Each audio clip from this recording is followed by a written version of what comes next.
Okay, super quick update because I'm actually running a little bit late for work. All this stuff arrived in the post today. I'm just going to quickly run through just for my own sake so I don't forget what I was planning when I bought it. And this is what I call the oh god, what was I thinking project. Okay, so currently this is the Raspberry Pi that I'm my new Raspberry Pi 3B Plus. I've got a not a kill switch, but a come on, focus. There we go.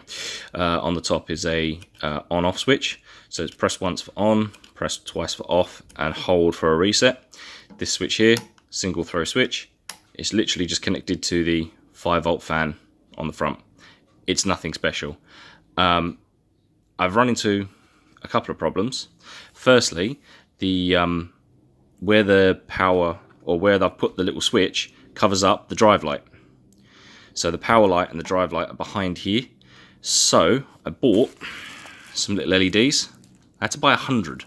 I only wanted like 1 or 2 essentially, but I bought 100 because it was cheaper. So now I've got 100 LEDs, and I'm going to have to write something in the config txt and have them on these pins down the front. So pins, I think it's like 19 and 21, which is down here.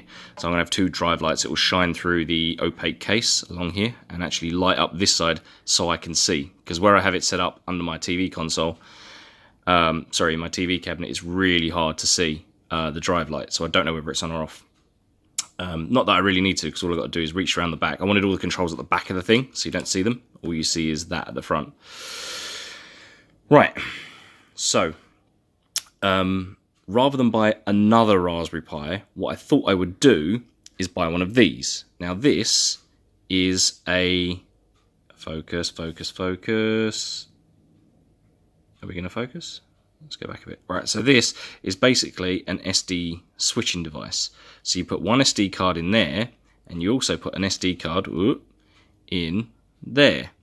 And then this little switcher, micro switch up here, single throw again, flicks between the two.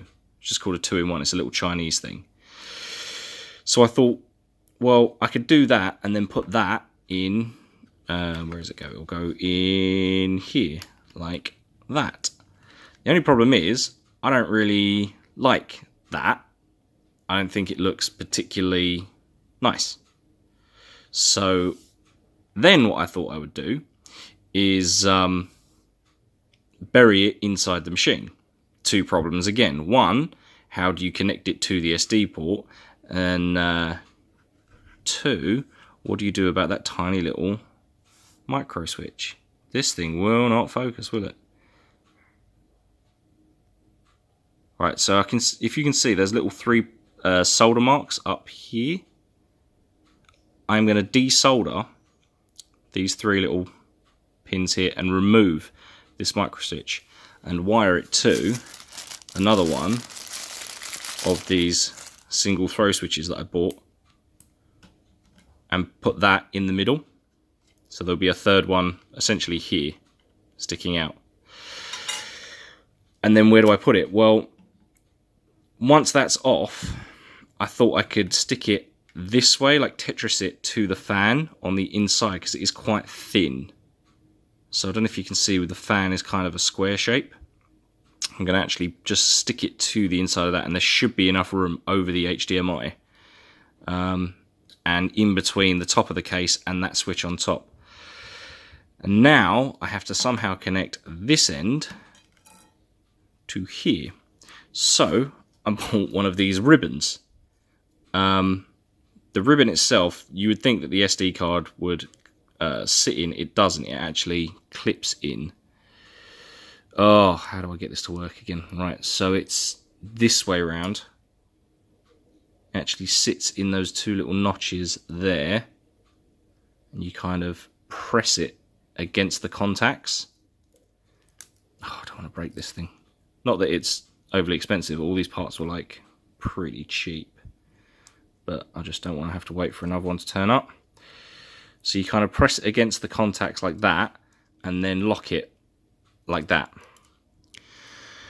So now that it's in, essentially the unit will sit like that, and then that wire will come around and go in there.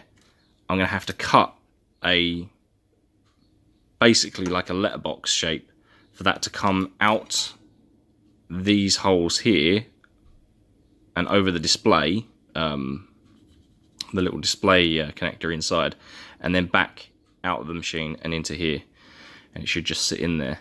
And then all I'll have to do is I'll have that throw switch in the middle to select between SD cards and that one.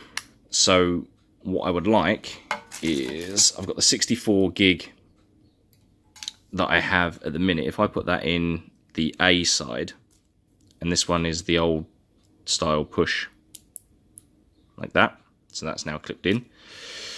So that'll be in the A side. That's my retro consoles. But the other side, the B side, I've got this, and I'm just going to fill it full of Amiga. So I'm going to have one side that's just Amiga, and everything that ever came out on the Amiga ever, demos, magazine cover discs, all games, all versions of games, comes to about 30 gig. In fact, it comes to about 35, but I can shave off some stuff I don't need because I've got loads of soundtracks and stuff in there as well. So I can probably get that down to around about 30 gig, put that on there, and then I'll have a switch in the middle that's just boot to Amiga, boot to Raspberry Pi, and then that's just the fan, and then on and off. But I've got to write safe startup and safe shutdown for both sides, because it'll be like two different SD cards in there, and then I've got to fit it in somehow, and then I've got to solder in drive light. It's gonna be a nightmare. Hopefully it'll fit. Hopefully the next time I've done this, it'll all fit, because I wanted it in the same footprint. Like, I wanted it in this same, it's going to stick out a little bit here with that ribbon cable, but hopefully it should be in the same footprint and not this massive dogleg thing out the back. But yeah, I'll test it, I'll code it, I'll get it all working, and hopefully by the end of next week it should be done. Alright, coffee time, peace.